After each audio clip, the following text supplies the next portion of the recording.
You are listening to the Garlic Fries and Baseball Guys podcast. Sam Lubman and Joe Shasky coming at you every week with all the best Giants content, part of the Odyssey Sports Network. Make sure you're liking, rating, reviewing, subscribing, sharing, passing this podcast around, telling everybody you ever met to come listen to the Garlic Fries and Baseball Guys podcast. Now, as I did mention, Farhan Zaidi did speak to the media on Friday night. It was the end of the first half availability, so we all crammed into the back of in this office, in the back of the press box, and I made sure to take the seat right across from him so I can look him directly in the eye when I asked him these questions. And yeah, he spoke to us for a good 30 minutes. And when we were not asking him questions about the baseball draft, which, by the way, we had a little breaking news before this podcast started. Bryce Eldridge out of Madison High School in Virginia was drafted by the Giants. 6'7", 223 pounds. He's a two-way player. And second year in a row, Shasky, that the Giants have taken a two-way player in the first round of the draft. Who needs Shohei Ohtani when you can just go out and recreate your own, right? What are you doing? What are you doing? Look, we'll see. I mean, he looks the part. High schooler. You know, I liked what they've got, the upside, but we'll see in 4 years. We'll see in 4 years when he makes up to AAA. I'll be honest. One thing that I want us not to do for the rest of this year, because it just feels like a pipe dream. Can we not discuss Ohtani to the Giants? I mean, it's going to happen, but I'm with you. I've already made it clear how I think that saga is going to end. So the less time we spend on it, I think the better. But so, yeah, Farhan was, I did ask Farhan just kind of, going into year 5, he's got, let me see if I can find, there we go. We're in year 5. He's only got the one playoff appearance. This year's playoff appearance is far from guaranteed. I asked him if he's feeling a little bit of extra pressure to make the playoffs this year, and this is what he had to say. I don't really look at it that way. I just look at every season as one in which we expect to be there. So I'm not paying attention to that as much as I am what's happening this season, what our expectations are. So kind of poo-pooed it a little bit, and that's kind of, I think, a very political answer. You're not going to, he's not a guy who's going to sit there and be like, oh yeah, I'm sweating bullets trying to make the playoffs this year. But at the same time, we can sweat bullets for him and ask about him making the playoffs this year. Shasky, how much pressure should he be on right now to be making the playoffs right now? A lot. No, I mean, this is $180 million payroll. And if you didn't have the youngsters' contributions, I think you would be really in danger right now. No, absolutely. I mean, I guess you could say, he's lucky that the young guys are kind of here to make this team better. But at the same time, like, I don't say I'd say lucky. I mean, he drafted these guys, specifically so they could show up and contribute to this team like this. So, I mean, when you kind of judge the season as a failure versus success, I mean, obviously there's pressure to make the playoffs.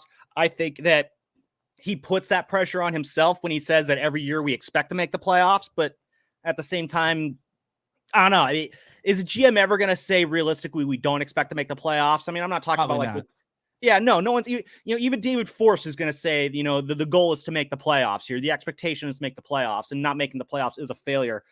I guess, I want to look at this another way. If the Giants don't make the playoffs and we chalk this up as a failure to Farhan, what does that mean for Farhan? Because I feel like so many people are quick to the whole, oh, I'm not getting what I want. Time to fire him and start over. I don't think that if the Giants do fall apart this year and don't make the playoffs, I don't think anyone in the Giants ownership in that front office is going to be thinking about making a replacement here. So if the Giants do kind of stumble and we do chalk this up as a failure, what are we supposed to make of Farhan then in that situation if you can't fire him? Let me ask you this. Has he been successful? I guess it depends on how you would define that success. No. Don't skirt around it and try to make the answer yes. I'm asking yes or no. In terms of a purely wins and losses, are they closer to a World Series today than when he took over the GM spot way back when? I can unequivocally say that when the 49ers hired John Lynch and Kyle Shanahan, they're closer to a Super Bowl today than they were back then. Yes, you could definitely say that. I'll say this because I don't know if those answers are the same, though. Has he been successful? I don't think you could say he has. Okay. In that you've had the one great season, a historic season that was kind of built on the backs of great years from the Brandons and Buster Posey. Core. And Yeah, the old core. You could credit Farhan and his system for bringing that performance out of them if you want. Yeah, he gets Overall, though, yeah, you got to give him credit for that. Overall, though, I would say no. Now, to answer the other question, are the Giants closer to a World Series now than when he arrived? I would say yes, because Shasky, and I say this over and over again, people refuse to admit just how down bad the Giants were at the end of 2018. I never say, they were a 500 team for most of the year. Yeah, and then they absolutely fell apart in September, and we saw what that team really was. And this is kind of why, I am willing to ride things out with Farhan a little bit more, and that is because, it was just such a bad situation when he got here, and his vision was more or less, let's not build up a one-time winning team. We need to build up something that's consistently going to win for year in and year out for a long period of time. Well, he's never led a team like he has with the Giants before. The only real success he's been a part of is what he helped establish with the Dodgers. And but I'm saying, has he done that with the Giants? I don't think he's done that yet. No, because when he arrived here in 2019, who was the most major league ready prospect the Giants had? I don't know. You can't think of anybody. The most major league prospect they probably had was Brian Reynolds, but he was already doing things for the Pirates. Sam, there's many ways to construct a team. I think we're hyper focused on the draft because they haven't traded anybody away for 5 years. Like, who is the most significant prospect that they've moved off of in their own top 10 system in his time? What's the most bold thing that he's done? They haven't really traded prospects, but I think part of that is because, Caleb Killian's the biggest prospect they've moved. And that was for Chris Bryant, which we all lauded that move. Yeah, he was like the 11th prospect in their system. I think he had cracked a top 10 or something like that in some rankings. But the point is, I think the reason they haven't done that is because when you're trying to build something sustainable from the ground up, you don't deal your prospects away when you're trying to do that. And now I'm sure some people would do the Dave Dombrowski thing where you come in and just throw oodles and oodles of cash at a bunch of free agents and maybe you win a World Series. But you look at what Dave Dombrowski's done. Sure, he's had success. He had success with the Marlins. He had success with the Tigers. He had success with the Red Sox. Look what happened to all those teams after he left. The Marlins, granted, they're the Marlins, so I'll move off that. The Tigers, they're still trying to dig themselves out of the hole that he drafted number 3 today. Yeah, and look at the Red Sox. The Red Sox have been in such a mismanaged mess that they had to give Mookie Betts to the Dodgers just to punish us even more. So I don't want a guy who comes in and let's just spend a bunch of money on free agents and hope what happens. Because then what's going to happen is eventually those free agents are going to stop playing well, and you're going to have 7-8 years of absolute wreckage you're going to have to sift through. I don't want that. What Farhan's doing is what he's trying to come in is building up a self-sustainable success template to where it's just year after year after year, you're cranking out these young guys who become great baseball players. The problem is that takes a long time to do. And I know people don't have the patience for that. And I do think that 2019 was kind of a lost year for them. That draft, it's gone nowhere. That set them back. They failed to do any sort of meaningful development of their farm system during the pandemic. Now, you could say the pandemic was an excuse.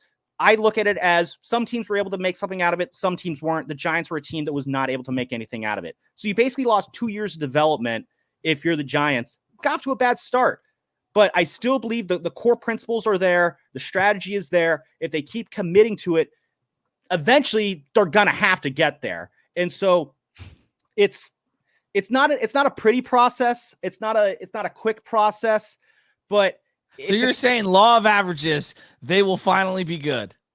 I do think that the approach that they're taking will, what other options do you really have right now? If the option is build a consistent winner through your farm system or do what the Phillies do, who would you rather be? The Dodgers, Astros, and Braves, or the Phillies, Mets, and Yankees? Those two groups, what would you rather have the Giants be a part of? Of course everyone wants to be the Astros, but all I'm saying is we just need one of these guys to sustain. Right now, Patrick Bailey has sustained his excellence, which is awesome. He's hitting 80 points higher than he has at any point, 60 points higher than he has at any point in the minor league system, which is incredible. And he's doing it at the major league level.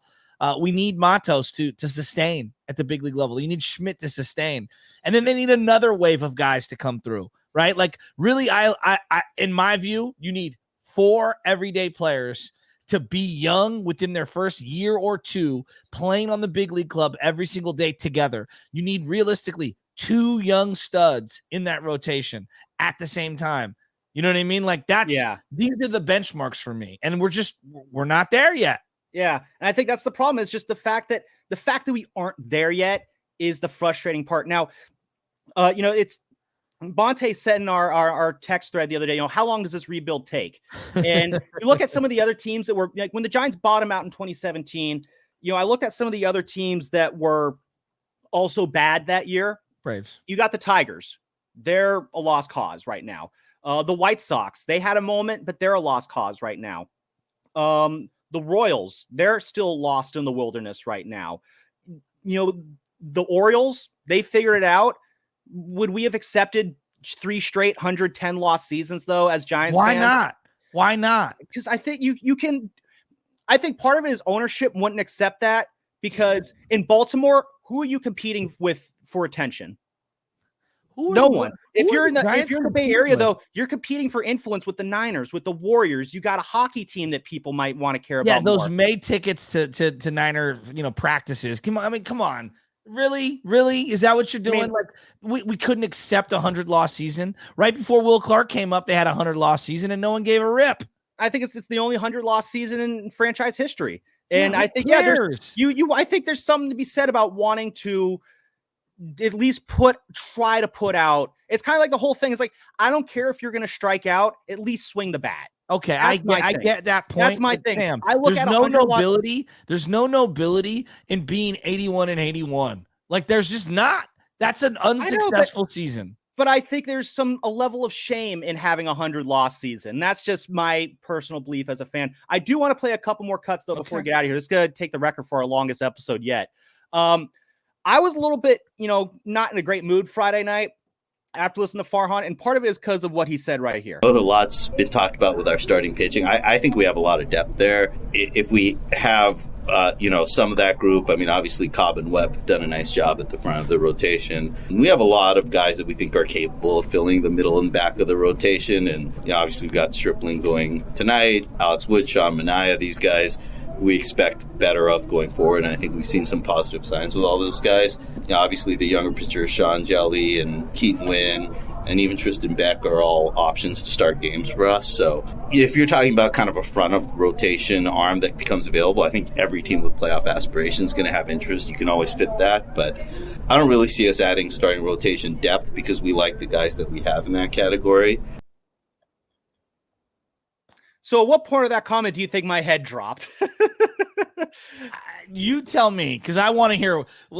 Give me your hottest scorching take here. Why are you so? When I heard him say what he does. When I hear him say we don't anticipate to add starting pitching depth and we like the guys we have, it's just like, what are we watching, Farhan? It's like, this is the things where it's just like, you said, when I text you that every time Farhan speaks, he loses me. At this point, I'm kind of there too. It's been every time he talks, it seems like in the last 8 months, it's just like, dude, come on, really? Like, so at this point, I don't care what Farhan says anymore. I need results. So you know what? If the goal is the playoffs this year, the goal is to take some of the strain off the bullpen, go out and get me an arm. I am down for a Lucas Giolito, Tim Anderson package. I am absolutely down for Marcus Stroman. I have been down for Stroman for like 2 or 3 years being on this team. Don't give me this whole, we like what we have, maybe we can figure it out thing. Like, let's throw us a bone here, Farhan. I know that we're trying to build this up the right way, but come on, give us something right now. I'm surprised that you're finally coming over to my side of the table. Oh, no, I'm not coming over to your side of the table. I'm just simply letting it be known that I need to see a little bit more from Farhan. I still believe in him long-term, though. I just, the guy, you really think that Farhan's can hang, will be holding a World Series trophy one day? You really think he's going to, the commissioner, Rob Manfred's going to turn to Farhan Zaidi and hand him a World Series trophy? I'm asking you sincerely. I certainly think it's possible.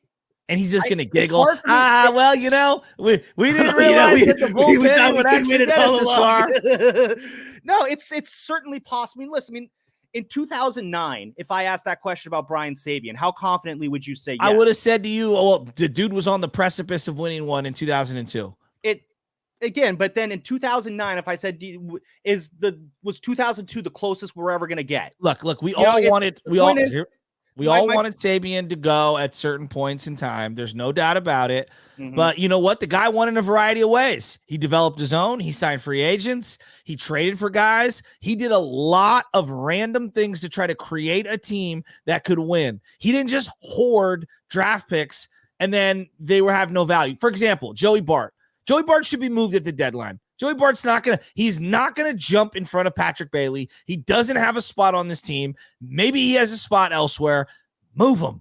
Yeah. No, actually was my last point I was going to ask you was that, one of the last things that he would ask is, Joey Bart's future. So I guess I won't play the cut because I didn't upload it. It looks like it didn't go in. But Joey Bart, the next time he takes an at-bat at a big league in a big league stadium, what uniform do you think is he wearing? Is he wearing a Giants uniform or is he wearing one of the other 29 uniforms?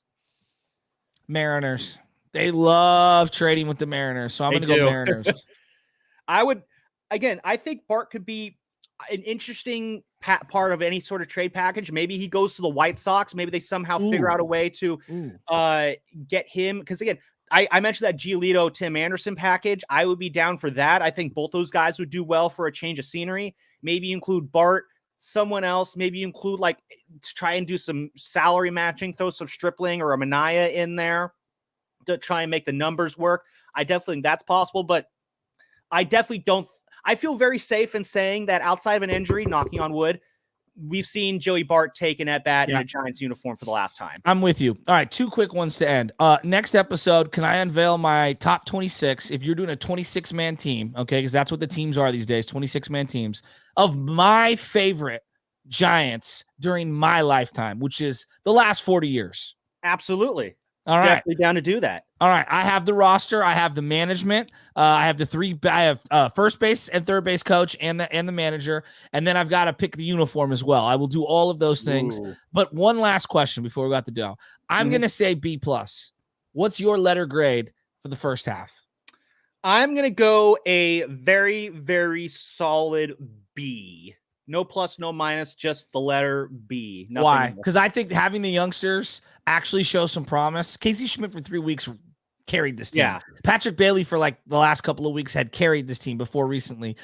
Even Matos was a shot in the arm that they absolutely needed. Doval has carried this team at times. JD Davis, an acquisition, has carried this team at times. Wade carried this team. There are a lot of great stories going on here. So that's why I go B+. I would go B only because, again, the starting rotation does concern me right now. And I do think if the Giants do fade in the second half, it's going to be because the starting rotation fell apart and the bullpen kind of ran out of gas trying to pick up that slack there. I think it's a B because as great as the young guys started, they have faded a little bit. I would like to see them pick up a little bit as well. And honestly, it's a B because as good as I think this lineup is, there's going to be times where it's going to go dry and it's going to be very frustrating. And there really is no dude in this lineup who's going to just kind of his performance is going to wake everybody up. Someone it's this whole someone has to step up thing. It works, and it was cute and fun in 2021. It's been fun this year. At some point, though, somebody has to be that dude in the lineup. I mean, I'd love to give that title to JD Davis or Michael Conforto, but that's just not the kind of type of player they are. At the end of the day, eventually, I would say that Patrick Bailey or Luis Matos can be that dude. Maybe one day it's Von Brown. Maybe one day it's Grant McCray. Maybe one day it's Heliot Ramos. But and this is where the whole you need that star debate comes from. We can get into that another day. But it's just the lineup at times leaves me wanting a little bit more. Of course. And so that's why I would give it with a B. So this has been the Garlic Fries and Baseball Guys podcast, setting a record for the longest episode so far we've ever done. But hey, it's the end of the first half, so what better time to do it? We will be back later this week to preview the second half of the Giants season, as well as unveil Shasky's all-time Giants roster. And I got a roster of my own that I'm going to be working on that I want to unveil that is not going to be as maybe fun as yours, but I definitely think we'll get some laughs out of it. So that's what we call a tease, folks. So until then, we will see you on the next one.